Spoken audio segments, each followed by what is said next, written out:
Good morning, everyone. Myself, Dr. Bharat Singh Meena, Assistant Professor in Chemistry from Government College, Kota. Today, discuss in chemistry of elements of second and third transition series. इससे last lecture में हमने second and third transition series के general characteristics के बारे में discuss किया था। आज हम उसी second and third transition series के प्रॉपर्टीज का कंपैरिजन करेंगे फर्स्ट ट्रांजिशन सीरीज के एलिमेंट से। तो सबसे पहले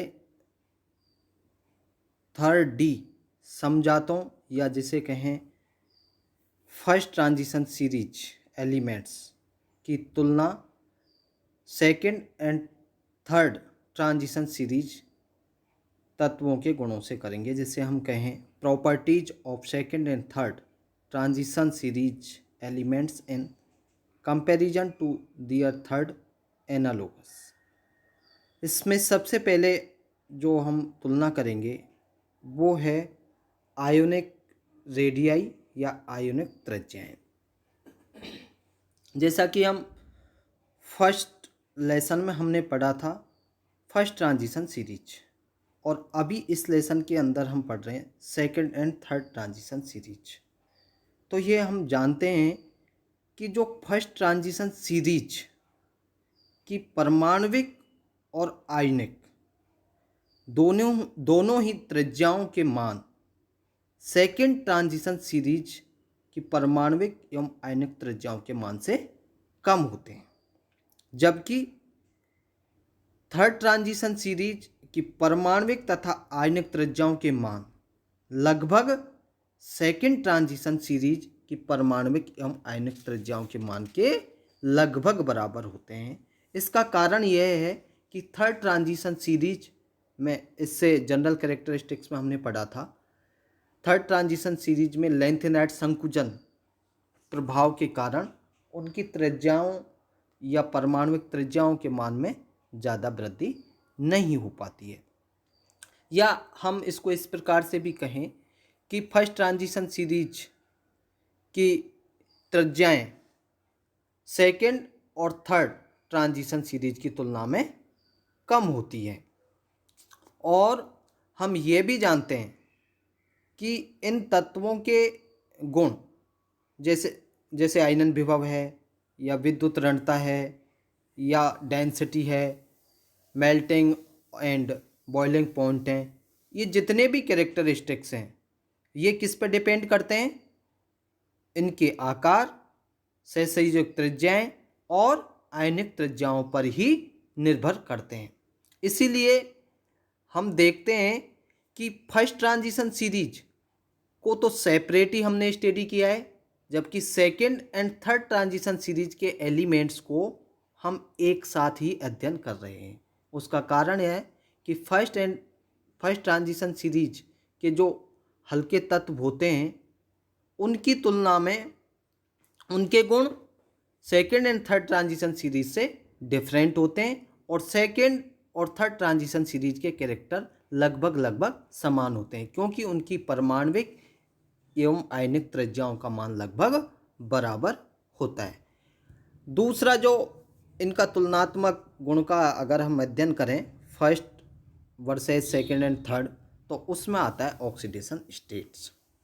फर्स्ट ट्रांजिशन सीरीज के आपने जितने भी एलिमेंट्स देखे, स्कैंडियम से लेके और अगर आप जिंक तक जाएंगे तो उसमें लगभग सभी तत्वों की जो ऑक्सीडेशन स्टेट्स हैं वो +2 और +3 अत्यंत इम्पोर्टेंट हैं।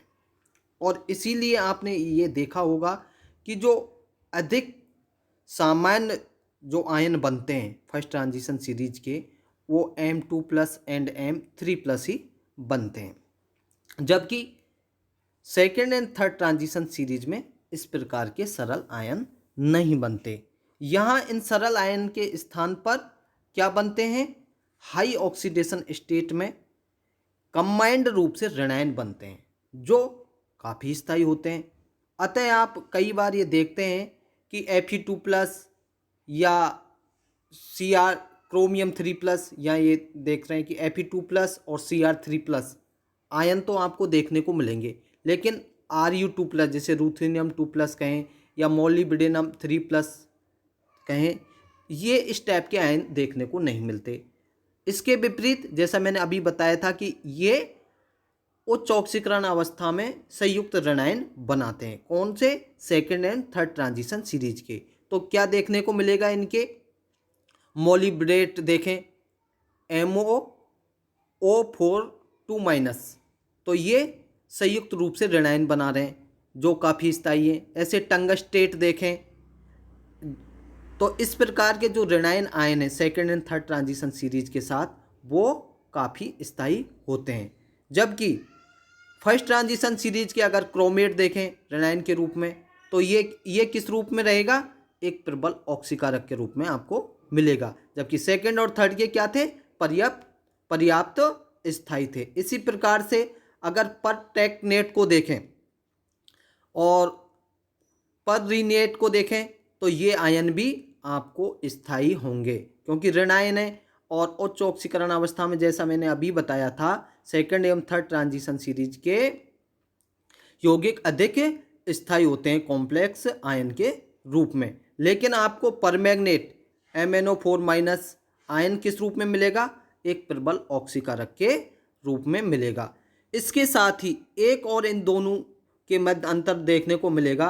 फर्स्ट ट्रांजिशन सीरीज के तत्वों के जो कॉम्प्लेक्स होंगे वो आयन के रूप में स्थायी मिलेंगे। जैसे ये आपको CrCl6 3- या हेक्सामीन कोबाल्ट थर्ड आयन, कई स्थायी संकुल आयन देखने को मिलेंगे। जबकि सेकंड और थर्ड में इस प्रकार से कॉम्प्लेक्स के रूप में आयन नहीं मिलेंगे। और इनकी उच्च ऑक्सीकरण अवस्था में स्थायी होने के पीछे जो कारण है, वो क्या कारण है?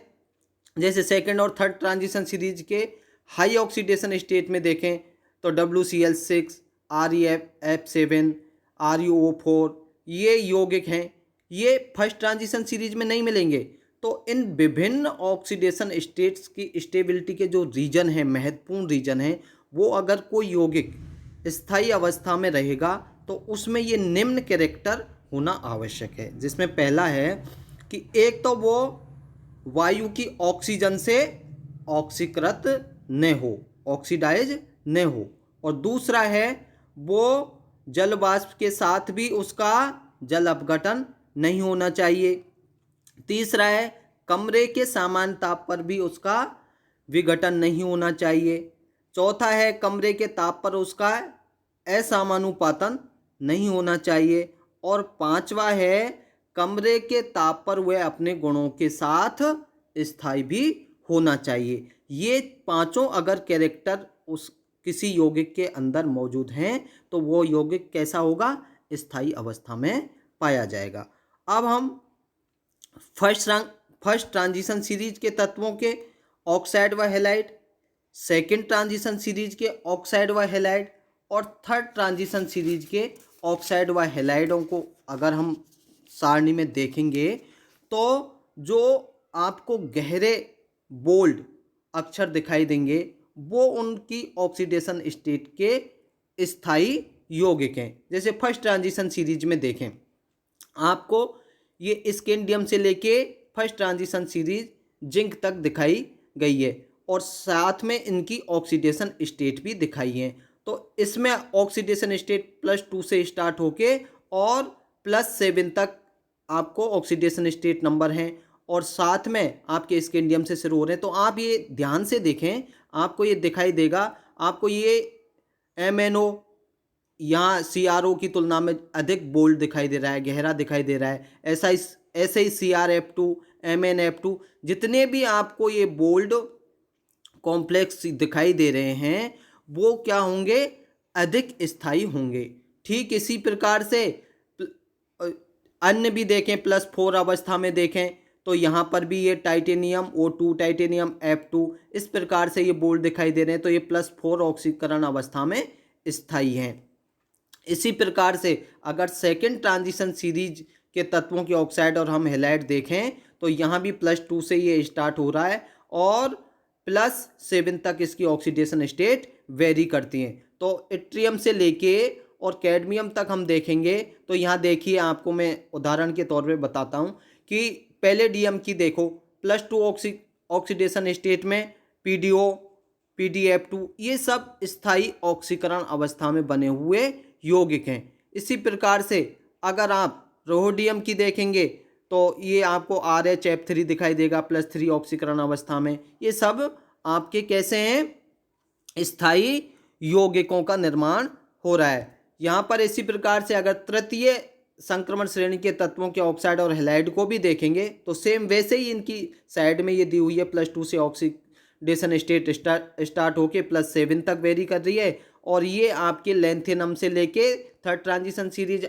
जैसा कि हम जानते हैं कि लेंथेनम से स्टार्ट होके और कहाँ तक जाती है, मरकरी तक आपको जा रही है। और यहाँ पर भी जितने भी बोल्ड ये दिखाई दे रहे हैं, चाहे ये प्लेटिनम का अपन एग्जाम्पल लें PTCl2 या PTBr2, तो ये +2 ऑक्सीडेशन स्टेट में प्लेटिनम के ये PTCl2, PTBr2 ये सब स्थायी यौगिक हैं। इसी प्रकार से अन्य का भी हम उदाहरण ले सकते हैं, जैसे रीनियम में देखें तो ये आपको बोल्ड दिखाई दे रहे हैं, ये भी आपके कैसे हैं, ये स्थायी यौगिक का निर्माण कर रहे हैं। या अन्य रीनियम की +7 अवस्था में भी स्थायी यौगिक बन रहे हैं, Re2O7, ReF2, ये भी आपका एक स्थायी यौगिक है। इसके साथ साथ ही अगर आप टेबल को ध्यान से देखें तो तीनों संक्रमण श्रेणियों में आपको इन यौगिकों में कहीं तो ये यौगिक ब्रैकेट में दिखाई देंगे, कोई कोई यौगिक को ब्रैकेट में दिखेगा, किसी के ऊपर सब स्क्रिप्ट के रूप में किसी के ऊपर H दिखाई देगा, किसी के ऊपर आपको G दिखाई देगा, या किसी के ऊपर आपको C दिखाई देगा, या किसी के ऊपर X भी होगा और किसी के ऊपर D भी होगा। तो ये जिनके भी ऊपर इस प्रकार के सिंबल राइट हैंड के अपर साइड में सुपर स्क्रिप्ट के रूप में शो कर रखे हैं, उनका मीन्स ये होता है कि अगर कोई ब्रैकेट में है, ब्रैकेट में होने का मतलब ये होगा कि वो यौगिक कैसा होगा, अस्थायी होगा। जैसे आपको ये ब्रैकेट में मैं दिखाता हूँ, ये PD2O3 किस में है, ब्रैकेट में है, तो ये कैसा यौगिक है जो ब्रैकेट में दिखाई दे रहा, वो अस्थायी है। और साथ में अगर किसी के ऊपर H लिखा हुआ है, जैसे इसी के ऊपर देख लें हम H लिखा हुआ है, तो ये एक तो अस्थायी है और जल योजित ऑक्साइड भी है। इसके अलावा किसी के ऊपर आपको G भी दिखाई देगा। G का मतलब है कि वो यौगिक कैसी अवस्था में है, गैसीय अवस्था में है। और किसी किसी के ऊपर आपको M लिखा हुआ दिखाई देगा। आप अगर इन तीनों टेबलों को ध्यान से देखेंगे तो इन यौगिकों के राइट हैंड की तरफ ऊपर की साइड सुपर स्क्रिप्ट के रूप में ये छोटे छोटे जो सिंबल्स आपको दिखाई दे रहे हैं, इन सब के मीन्स होते हैं। जैसे M को देखेंगे, किसी के ऊपर M लिखा हुआ है तो उसका मतलब है कि यौगिक में धातु धातु बंध है या मेटल मेटल बॉन्ड है। इसी प्रकार से किसी के ऊपर C होगा तो उसका मतलब होगा कि वो यौगिक किस फॉर्म में है, क्लस्टर फॉर्म में, एक गुच्छक के रूप में यौगिक है। और अगर X अगर किसी के ऊपर लिखा हुआ है तो वो कैसा ऑक्साइड बनाता है, मिश्रित ऑक्साइड बनाता है। और अगर D लिखा हुआ है तो इसका अर्थ ये होता है कि वे असमानुपातन है। असमानुपातन के बारे में मैंने लास्ट लेसन में भी बताया था कि वो अपने से कम और ज़्यादा ऑक्सीकरण अवस्थाएं भी शो करते हैं। तो इन टेबलों को ध्यान से देखने पर आपको ये आसानी से समझ में आ गया होगा कि एक तो जितने भी आपको बोल्ड यौगिक तीनों ट्रांजिशन सीरीज की टेबल में दिखाई दिए वो सारे के सारे स्थायी हैं, सारे के सारे स्थायी यौगिक हैं।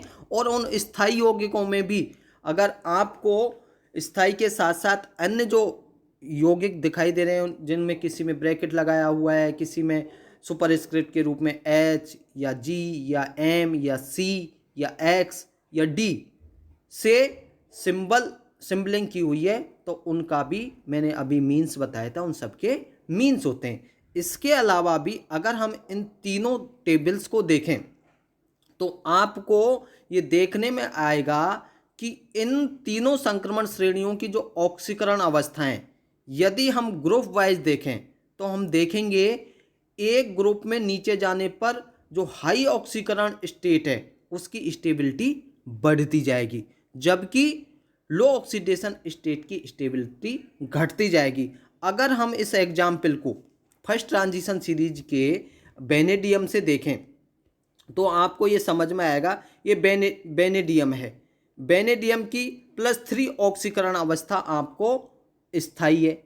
और अगर जैसा मैंने कहा कि अगर ग्रुप वाइज देखें तो बेनेडियम के बाद अगर आप दूसरे सीरीज, इससे नेक्स्ट सीरीज का, जैसे थर्ड सीरीज का अगर हम टेंटेलम लें तो टेंटेलम की +5 ऑक्सीकरण अवस्था अधिक स्थायी हो जाएगी, क्योंकि जैसे ही ग्रुप में चले तो फर्स्ट ट्रांजिशन सीरीज का बेनेडियम ऊपर था तो +3 ऑक्सीकरण अवस्था अधिक स्थायी है, लेकिन वर्ग में जैसे ही नीचे गए तो टेंटेलम और नीचे आ गया। और नीचे आने के कारण उसकी, जैसा मैंने अभी बताया था कि नीचे जाने पर उच्च ऑक्सीकरण अवस्था स्थायी होती है, तो टेंटेलम की +5 ऑक्सीडेशन स्टेट भी अधिक स्थायी होगी। इसी प्रकार से अन्य उदाहरण भी हम ले सकते हैं, जैसे क्रोमियम लें फर्स्ट ट्रांजिशन सीरीज का, तो वहाँ पर उसकी +3 ऑक्सीकरण अवस्था अधिक स्थायी होगी। और अगर थर्ड ट्रांजिशन सीरीज का, क्योंकि ग्रुप वाइज चले, तो टंगस्टन जिसे W से शो करते हैं +6 ऑक्सीकरण अवस्था स्थायी होगी। और मैंगनीज की देख रहे हैं कि मैंगनीज फर्स्ट ट्रांजिशन सीरीज का, उसकी +2 ऑक्सीकरण अवस्था अधिक स्थायी होती है, लेकिन ग्रुप में नीचे जाएंगे तो रीनियम की +7 भी आपको ऑक्सीकरण अवस्था स्थायी दिखाई देगी। जैसे देखिए रीनियम का +7 ReF7, तो इसकी प्लस ऑक्सीकरण 7 भी अधिक स्थायी होगी। इसका कारण क्या है कि जैसे ही हम वर्ग में ऊपर से नीचे जाएंगे तो क्या होगा, हम जानते हैं ये भली भांति कि इनके परमाणुीय आकार में वृद्धि होगी। और जब परमाणुीय आकार में वृद्धि होगी तो क्या होगा, हाई ऑक्सीडेशन स्टेट की स्टेबिलिटी बढ़ जाती है। इसी प्रकार से अगर हम अन्य का देखें, जैसे अन्य एक और कैरेक्टर का, इनका फर्स्ट और थर्ड का कंपैरिजन करें तो उसमें आता है संकुल या कॉम्प्लेक्स। हम ये भली भांति जानते हैं कि लगभग सभी ट्रांजिशन एलिमेंट्स कोऑर्डिनेशन नंबर 6 से अष्टफलकीय संकुल तो लगभग सभी बनाते हैं, लेकिन कोऑर्डिनेशन नंबर 4 जिससे टेट्राहेड्रल और स्क्वायर प्लेनर कॉम्प्लेक्स बनते हैं वो कम देखने को मिलते हैं। लेकिन इसके साथ ही आपको सेकेंड और थर्ड ट्रांजिशन सीरीज के जो प्रारंभिक एलिमेंट्स हैं उनमें कोऑर्डिनेशन नंबर 7 और 8 वाले कॉम्प्लेक्स भी देखने को मिलेंगे।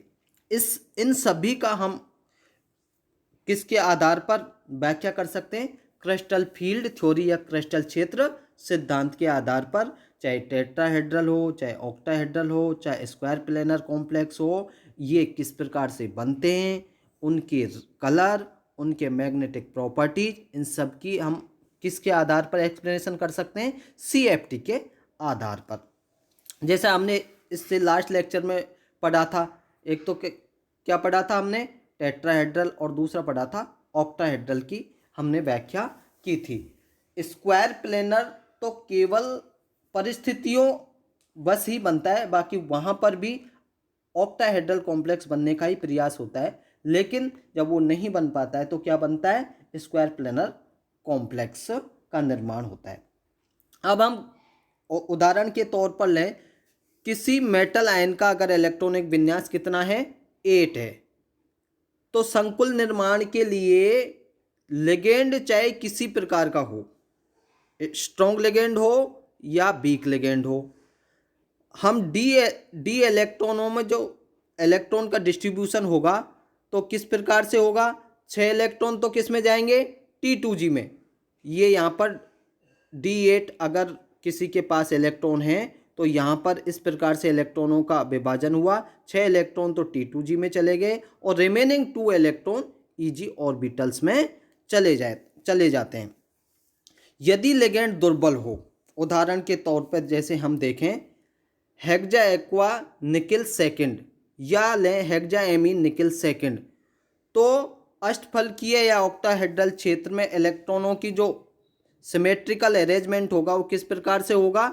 अगर दुर्बल लिगेंड है तो यहाँ पर देख रहे हैं 8 इलेक्ट्रॉन में से 6 इलेक्ट्रॉन तो T2G में चले गए, क्योंकि डी इलेक्ट्रॉन का जो स्प्लिटिंग हुई उसमें लोअर एनर्जी वाले तो T2G ऑर्बिटल्स हैं और हायर एनर्जी वाले EG ऑर्बिटल्स हैं। तो 6 इलेक्ट्रॉन तो T2G में और रिमेनिंग 2 इलेक्ट्रॉन EG ऑर्बिटल में डिस्ट्रीब्यूट हो जाते हैं। अब हम देखें कि अगर कोई प्रबल लिगेंड है तो प्रबल लिगेंड में क्या होगा कि यहाँ पर जो डी ऑर्बिटल्स की दुर्बल लिगेंड में स्प्लिटिंग हुई थी T2G और EG ऑर्बिटल के रूप में, प्रबल लिगेंड आते ही जो EG ऑर्बिटल के 2 डी ऑर्बिटल्स हैं उसमें एक तो आता है dx² - y² और दूसरा आता है dz²। तो चूंकि हम जानते हैं कि जो dz² है उससे ओवरलैपिंग के लिए कितने लिगेंड आएंगे, 2 लिगेंड आएंगे और उन 2 लिगेंडों से उसका रिपल्सन होगा। और dx² - y² में कितने लिगेंड आएंगे, 4 लिगेंड आएंगे। चार होने के कारण अयुग्मित इलेक्ट्रॉन 4 लिगेंडों द्वारा प्रतिकर्षित होंगे तो उसका प्रतिकर्षण ज़्यादा होगा। तो dx² - z² तो क्या हो जाएगा, अपर एनर्जी में चला जाएगा, और जबकि dz² लोअर एनर्जी में आ जाएगा। तो इन दोनों के मध्य की जो एनर्जी है आवश्यक ऊर्जा, इनका ऊर्जा का मान युग्मन के लिए आवश्यक ऊर्जा से अधिक हो जाता है। तो इससे कैसी व्यवस्था हो जाएगी, इलेक्ट्रॉन ऐसी व्यवस्था ग्रहण करेंगे जिसमें इलेक्ट्रॉन युग्मित होकर dz² कक्षक में चले जाएंगे और dx² - z² कक्षक रिक्त हो जाएगा। ये किस सिचुएशन होगा, जब आपका लिगेंड स्ट्रॉन्ग हो, और इस स्ट्रॉन्ग लिगेंड के कारण ही यहाँ पर किस प्रकार का, जैसे ये प्रबल आप देख रहे हैं, प्रबल अष्टफलकीय क्षेत्र में D8 इलेक्ट्रॉन का विन्यास देखा तो यहाँ पर क्या हुआ, पहले तो T2G और EG में विभाजित हुए, लेकिन प्रबल लिगेंड होने के कारण dx² - y² and dz² orbitals के मध्य भी लिगेंड की स्प्लिटिंग के कारण क्या हो जाएगा, dz² कक्षक तो लोअर एनर्जी में चला जाएगा क्योंकि केवल 2 लिगेंड से रिपल्सन हुआ, जबकि dx² - y² और अपर चला जाएगा क्योंकि यहाँ पर 4 लिगेंड के कारण प्रतिकर्षित या रिपल्सन होता है, जिससे ये dx² - y² तो वैकेंट हो जाएगा और ये dz² युग्मित हो जाएगा। और इस प्रकार से यहाँ ऑक्टाहेड्रल के स्थान पर किसका निर्माण हो जाएगा, वर्ग समतलीय संकुल का या स्क्वायर प्लेनर कॉम्प्लेक्स का निर्माण हो जाता है और dsp2 संकरण इसमें पाया जाता है। Thank you.